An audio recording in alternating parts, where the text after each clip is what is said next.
Four parties या terms हम कह सकते हैं जो यूज होती हैं। Insurer, an individual or a firm known as insurance company who agree to compensate the loss of insured, जो एग्री करता है कि जो भी लॉस होगा इंश्योर्ड को वो हम पे करेंगे। वो चाहे पर्टिकुलर इंडिविजुअल भी हो सकता है या एक फर्म भी हो सकती है। नेक्स्ट था insured, it is an individual or a firm who gets compensation of loss।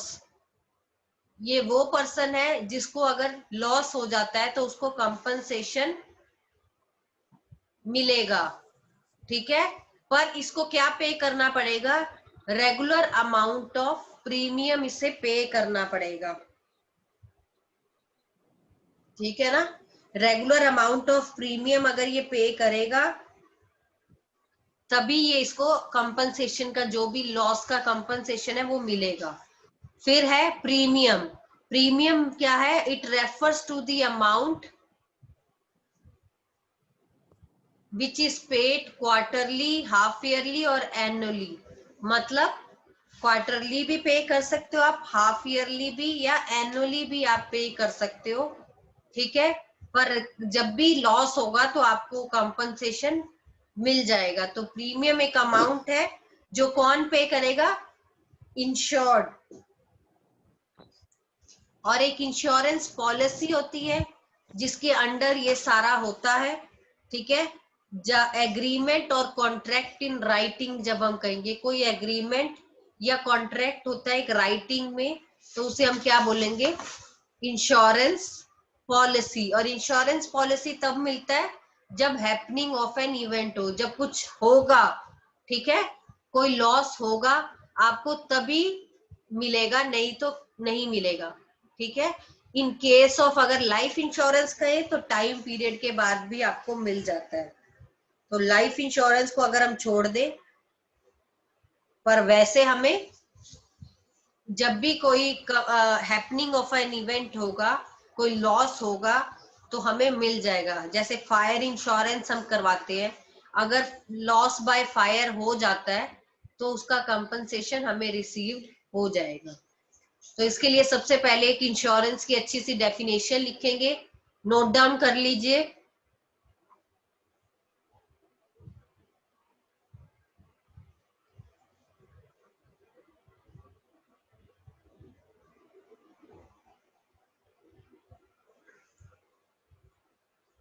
लिखिए, insurance is a form of contract. Insurance is a form of contract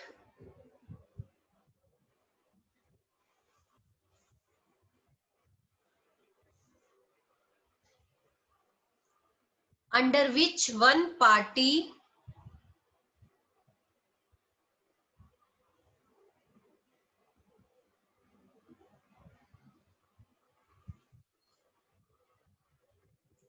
under which one party agrees in return of under which one party agree in return of consideration in return of consideration, या consideration क्या है? Amount of premium, bracket में लिख लो, insurance premium को हमने यहाँ consideration कहा है।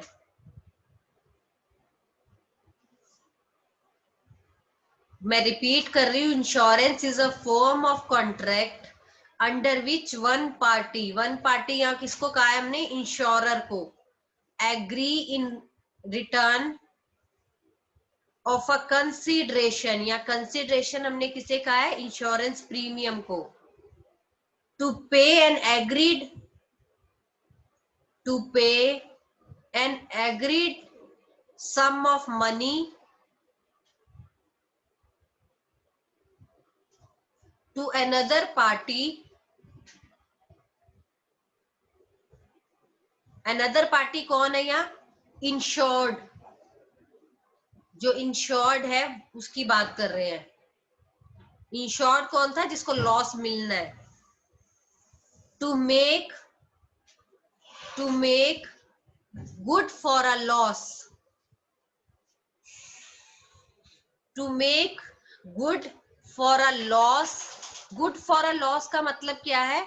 कि जो भी उसको नुकसान हुआ उससे उसको कुछ तो राहत मिले। गुड मतलब यहाँ पर कहा है कि उसको कुछ तो बेनिफिट मिले। Make a good for a loss, damage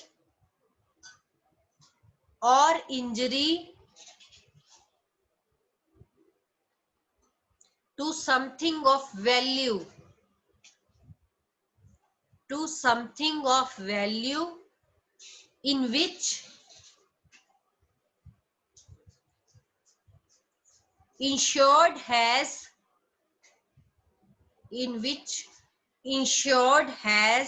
financial interest, insured has financial interest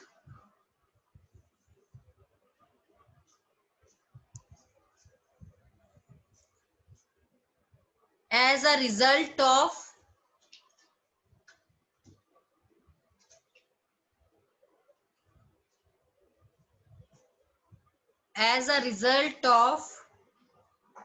uncertain event, as a result of some uncertain events.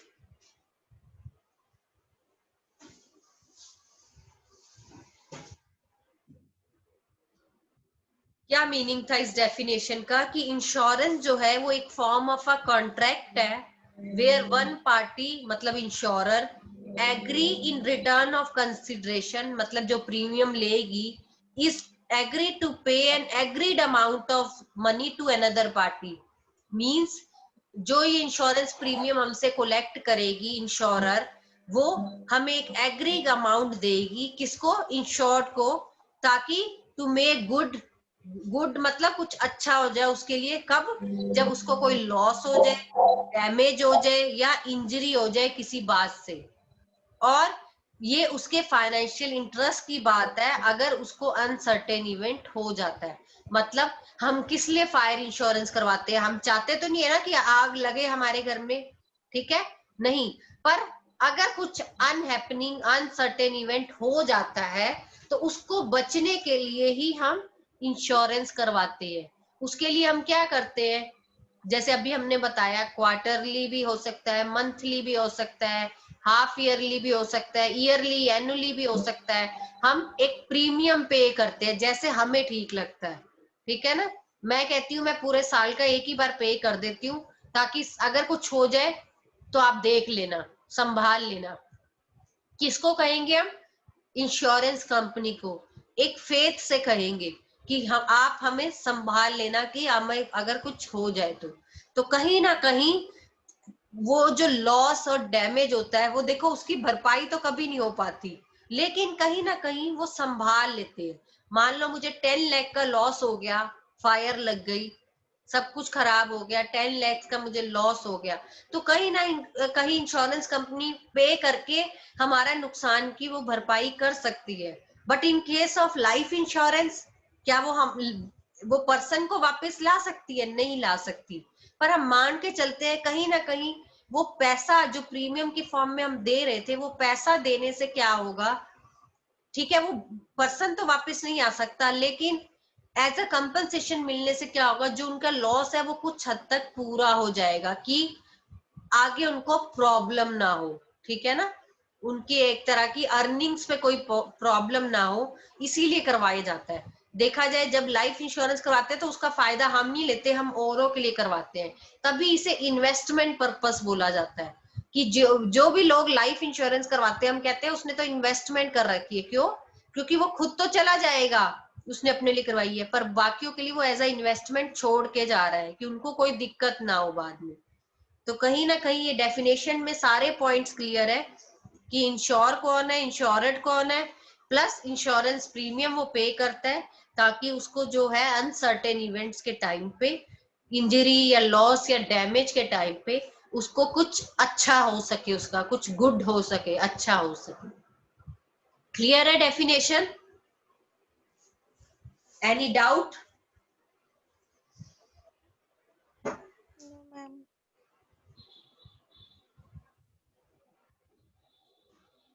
हाँ जी, any doubt? No. No, ma'am. Next आ जाता है फंडामेंटल प्रिंसिपल्स ऑफ इंश्योरेंस। तो अगर हम बात करें कि बेसिक जो प्रिंसिपल है वो इंश्योरेंस का, वो क्या है कि एक पर्टिकुलर जो अमाउंट ऑफ मनी है वो हम एक जमा किए जा रहे हैं, किस लिए? ताकि जो एक फ्यूचर लॉस है उससे हम सेव हो सके। और जो ये हम एज अ प्रीमियम पे किए जा रहे हैं, ये हम स्मॉल पीरियोडिक पेमेंट कर रहे हैं, मींस अपने हिसाब से कर रहे हैं, 1 मंथ भी कर सकते हैं, क्वार्टरली भी कर सकते हैं। पर कहीं ना कहीं जो ये लॉस है, हमारा जो लॉस है हम कह सकते हैं, ये काफी लोगों में पूल अप हो जाता है। मींस काफी लोगों में, अगर मान लो मैंने 2 लोगों से इंश्योरेंस करवा रखी है, तो कहीं ना कहीं मैं चाहूंगी कि मेरा जो कंपनसेशन है वो पूरा हो जाए, जो मुझे नुकसान है वो पूरी तरह मेरा खत्म हो जाए। ध्यान रखना है, कभी भी इंश्योरेंस से आप प्रॉफिट नहीं अर्न कर सकते। कभी भी इंश्योरेंस आप प्रॉफिट अर्न करने के लिए नहीं करते। आप किस लिए करते हो? क्योंकि हम मान के चलते हैं जो लॉस हमें होने वाला है हम उससे बच जाए। ठीक है ना? तो कहीं ना कहीं ये इसका प्रिंसिपल है कि प्रिंसिपल ऑफ इंश्योरेंस हम मान के चलते हैं कि कहीं ना कहीं जब हम अपना पेमेंट डालते हैं, प्रीमियम देते हैं, तो कहीं ना कहीं हम चाहते हैं कि हमारा जो फ्यूचर है वो सिक्योर हो जाए। नेक्स्ट आ जाता है इसमें फंक्शंस ऑफ इंश्योरेंस। इंश्योरेंस हमें क्या क्या फंक्शंस प्रोवाइड करवाती है? इंश्योरेंस करवाने का हमें क्या फायदा है? फर्स्ट है प्रोवाइडिंग सर्टेनिटी, मींस जो इंश्योरेंस है वो हमें एक सर्टेन पेमेंट देने से एक बहुत बड़ा जो लॉस होने वाला है उससे हम बच जाते हैं। जो भी अनसर्टेनिटी या अनहैपनिंग्स है हमारी लाइफ में हो सकती हैं, जो हमें लॉस हो सकता है, तो उससे ही हमें बचाता है। इंश्योरेंस किस लिए करवाते हैं हम? ताकि जो अनसर्टेन है, फ्यूचर अनसर्टेन है, पता नहीं ऐसा हो जाए वैसा हो जाए, ठीक है? नई कार खरीदते हैं हम, सबसे पहले उसका इंश्योरेंस करवाते हैं। क्यों? क्योंकि हमें डर रहता है कहीं कुछ हो ना जाए। तो कहीं ना कहीं हम मान सकते हैं जो इंश्योरेंस है वो हमें सर्टेन लाता है, मींस अनसर्टेनिटी को हमारी चेंज करता है, रिमूव करता है। और जो इंश्योरेंस है वो एक छोटा सा प्रीमियम पे करके अपने फ्यूचर को सर्टेन कर सकता है। सेकंड है प्रोटेक्शन। प्रोटेक्शन तो सबसे मेन इंपॉर्टेंट है। अगर हम बात करें इंश्योरेंस की किस लिए जाती है? To provide protection from the losses. जो आने वाले लॉसेस हैं हमें उससे प्रोटेक्ट करता है। देखो इंश्योरेंस जो है वो जो इवेंट ऑफ हैपनिंग है उसको तो रोक नहीं सकता, ठीक है ना? ये तो है नहीं कि मैंने इंश्योरेंस करवा ली तो अब आग लगेगी नहीं, या मैंने थेफ्ट के वजह से करवाई है तो चोरी नहीं होगी, ऐसा नहीं है। हैपनिंग ऑफ इवेंट हो सकता है ना भी हो, पर अगर हो गई तो मुझे प्रोटेक्ट कौन करेगा? यही इंश्योरेंस करेगी। तो insurance can not stop the happening of the risk और event, but they can compensate for losing या लॉस जो अराइज होता है, हम कह सकते हैं जो लॉसेस है हमें उससे एटलीस्ट वो कंपनसेट कर सकता है। नेक्स्ट आ जाएगा रिस्क शेयरिंग। कोई भी हैपनिंग ऑफ एन इवेंट होती है तो क्या होता है? लॉस हमारे ऊपर आता है, पर अगर इंश्योरेंस करवा रखी है तो वो लॉस क्या होता है? सब में डिवाइड हो जाता है। जो शेयर है कह सकते हैं हम, वो प्रीमियम की फॉर्म में हम लॉस को कवर अप कर लेते हैं, क्योंकि हम मान के चलते हैं अगर हम टाइम पे अपना प्रीमियम पे कर रहे हैं और सब कुछ ठीक है तो हमें जो भी लॉस होगा वो कवर अप हो ही जाएगा। मींस हमें डरने की जरूरत नहीं है, जो लॉस है वो हमारा कहीं ना कहीं से रिकवर हो जाएगा, ठीक है ना? नेक्स्ट है assist in capital formation. Capital formation होता है जमा पूंजी करते जाना, इन्वेस्टमेंट करते जाना। तो कहीं ना कहीं हम मान के चलते हैं जो इंश्योरेंस है वो कहीं ना कहीं हमारी कैपिटल, हाँ जी, तो कहीं ना कहीं ये हमारी जो कह सकते हैं हम इंश्योरेंस की बात कर रहे थे कि हम जो भी हमारी कैपिटल है उसको फॉर्म कर सकता है with the way of premium payments. Means जो हम एज अ लाइफ इंश्योरेंस करवाते हैं तो लाइफ इंश्योरेंस मैंने जैसे अभी बताया वो क्या है, एक तरह का इनकम अर्निंग ही तो है, इनकम अर्निंग हो रही है उससे। इट मीन्स क्या है कि जब आप लाइफ की इंश्योरेंस करवाते हो, मान लो मैंने 60 इयर्स तक की अपनी इंश्योरेंस करवाई है, पर मैं अब 60 इयर्स की हो चुकी हूँ और भगवान की दया से मुझे कुछ नहीं हुआ, तो वो मेरे को सारा पैसा मिल जाएगा ना, जो मैंने पैसा लगाया था, तो वो क्या है मेरे लिए एज ए इन्वेस्टमेंट है, ठीक है ना, उसको मैं कहीं भी यूज कर सकती हूँ। तो कहीं ना कहीं अगर हम इंश्योरेंस की बात करें तो इंश्योरेंस हमारी कैपिटल को भी फॉर्म करता है, हमारी कैपिटल को भी इंक्रीज करता है, as a investment generating schemes में लगाता है। क्लियर है functions of insurance? Yes, ma'am. मैं रिपीट कर देती हूँ। फर्स्ट इज प्रोवाइडिंग सर्टेनिटी, जो इंश्योरेंस है वो हमें सर्टेन कर देता है कि जो आने वाले लॉसेस है वो आप इजीली कवर अप कर सकते हो, उसके लिए आपको बस थोड़ा बहुत प्रीमियम देना है जिससे आप अपना लाइफ जो है अनसर्टेन से सर्टेन कर सकते हो। नेक्स्ट प्रोटेक्शन देता है, कहीं ना कहीं लाइफ जो इंश्योरेंस है वो आपको प्रोटेक्ट करता है किन चीजों से, जो इवेंट है, अनहैपनिंग इवेंट्स है या लॉसेस है आने वाले फ्यूचर में, उससे आपको प्रोटेक्ट करता है। नेक्स्ट है रिस्क शेयरिंग। अगर हम बात करें, जो लॉस है हम मान के चलते हैं, जो हमें लॉस होने वाला है कोई हैपनिंग ऑफ अ इवेंट से, वो सब में डिवाइड हो जाता है लॉस, हम अकेले उस लॉस को बियर नहीं करते अगर हमने प्रीमियम टाइम पे कर रखा है।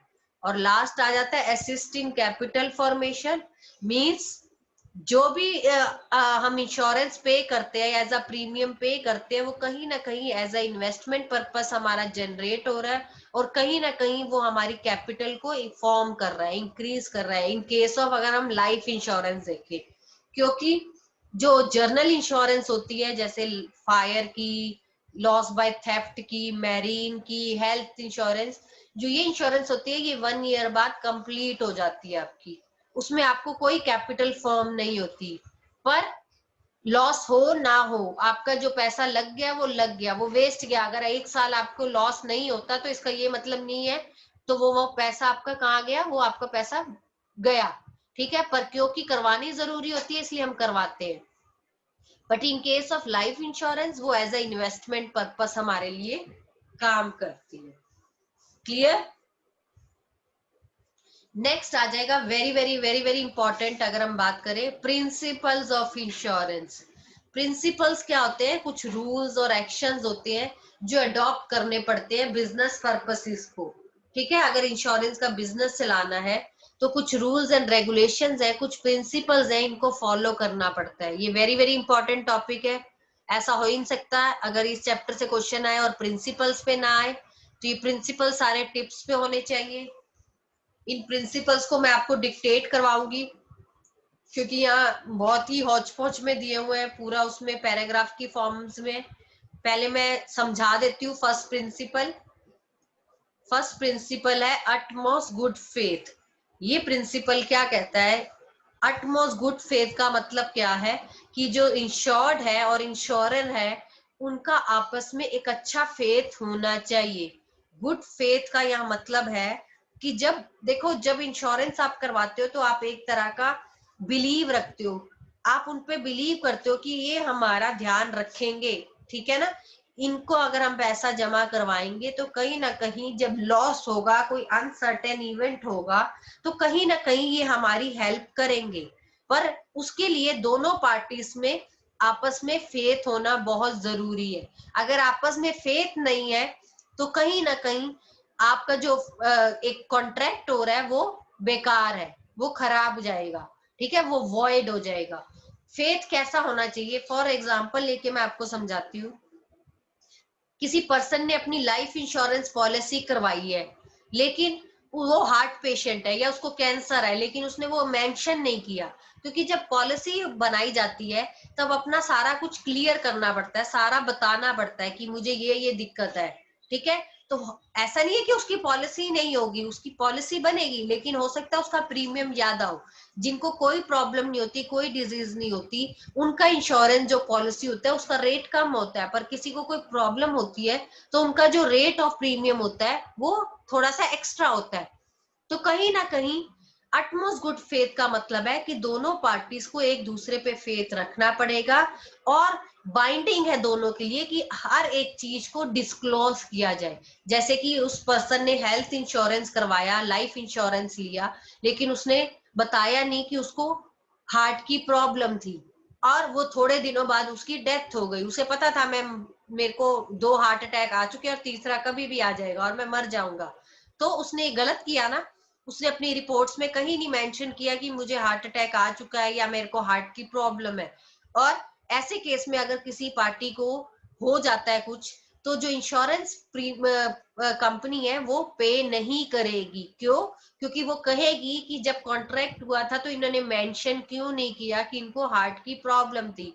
तो ऐसा कोई फायदा नहीं है जब तक आप अपनी टर्म्स एंड कंडीशंस को क्लियर नहीं रखोगे, अपने फैक्ट्स को क्लियरली नहीं करोगे, फिर आपको कोई पेमेंट नहीं मिलेगी। ऐसी एक एग्जांपल अगर हम फैक्ट्री का लें, मैंने अपनी फैक्ट्री का इंश्योरेंस करवाया है कि यहाँ आग ना लग जाए, लेकिन इंश्योरेंस करवाते वक्त मैंने इंश्योरेंस कंपनी वालों को ये नहीं बताया कि यहाँ कई बार पहले भी शॉर्ट सर्किट हो जाता है, यहाँ पहले भी कई बार वो जो कंपनी वाले हैं वो आके बोल गए हैं कि वार्निंग दे के गए हैं कि इन तारों को आप ठीक करवाओ, लेकिन मैंने कहीं नहीं इंक्लूड किया। मैंने कहा लगेगी तो देखी जाएगी, इंश्योरेंस मिल जाएगा। तो ये क्या था? फेथ नहीं किया ना, सारी बातें क्लियर नहीं करी ना कॉन्ट्रैक्ट लेते वक्त। तो जब ऐसा कुछ केस हो जाता है तो इससे क्या होता है, जो कॉन्ट्रैक्ट होता है वो वॉइड हो जाता है। और अगर कल को आग लग जाती है, फायर ड्यू टू फायर, तो कोई क्लेम नहीं मिलेगा। क्यों? क्योंकि उसने पहले क्लियर क्यों नहीं किया कि उसको डिपार्टमेंट की तरफ से वार्निंग आई हुई थी कि अपनी जो वायर्स है उसको चेंज करवा लो। तो कहीं ना कहीं अटमोस्ट गुड फेथ ये प्रिंसिपल ये कहना चाहता है। क्लियर? लिखे इसके बारे में, स्टार्ट करें। लिखिए फर्स्ट प्रिंसिपल, साथ में आपकी बुक्स तो खुली Yes, हुई है, ma'am. बुक्स खुली हुई है तो वहां से पहले उतारिए first principle, utmost good faith.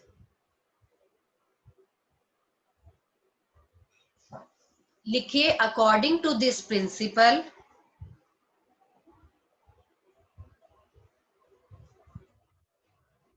Insurance is a contract, according to this principle insurance is a contract based on faith.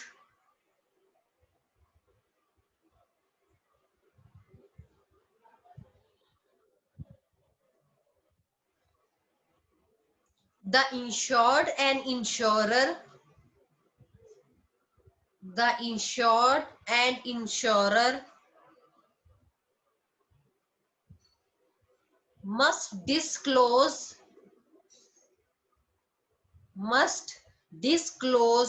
all the material facts,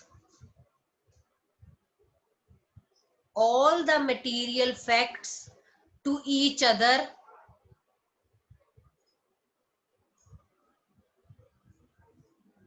and both the parties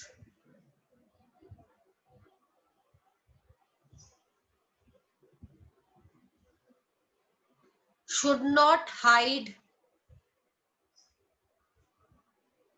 any fact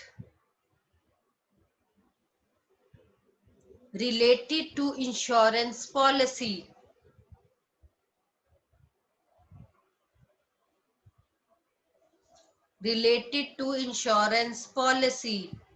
From each other.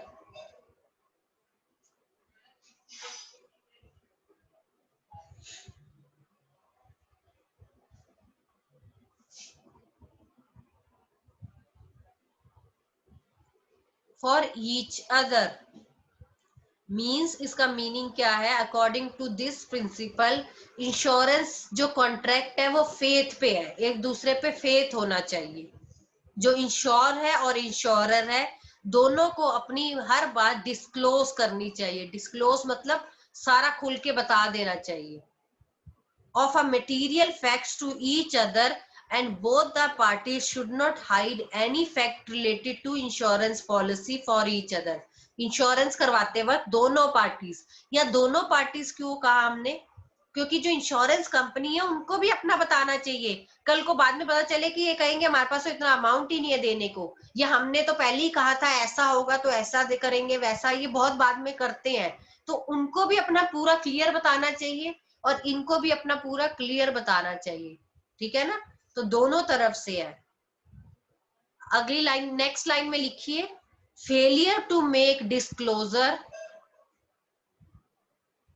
Failure to make disclosure of material fact by the insured, insured कौन है यहाँ, जिसको compensation मिलना है। Failure to make disclosure of material fact by the insured makes the contract of insurance, makes the contract of insurance void, void मतलब खत्म हो जाएगा सब, अगर नहीं ये किया तो नील हो जाएगा, माना नहीं जाएगा।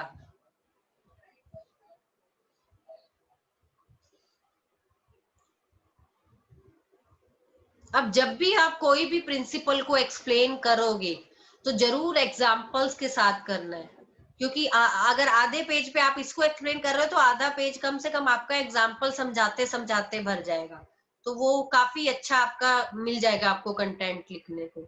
अब इसमें एग्जाम्पल लिखेंगे, for example, if a person has taken a life insurance policy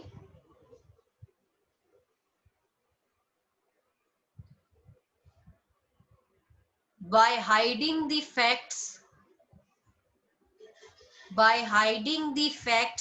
that he is a heart patient, आप कोई भी एग्जांपल ले सकते हो, मैंने हार्ट का लिया, आप कैंसर, आजकल तो कितनी प्रॉब्लम डिजीजेस हैं, कोई भी नाम ले सकते हो आप अपनी मर्जी से। that he is hiding the fact that he is a heart patient and later on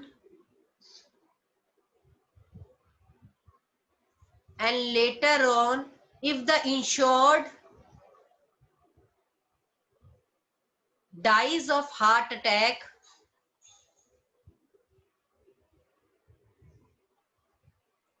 then the insurance company can refuse,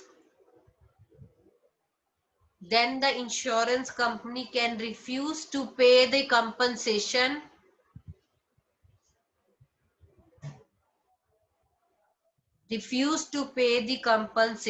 because a material fact was hidden by the insured. The material fact was hidden by the insured.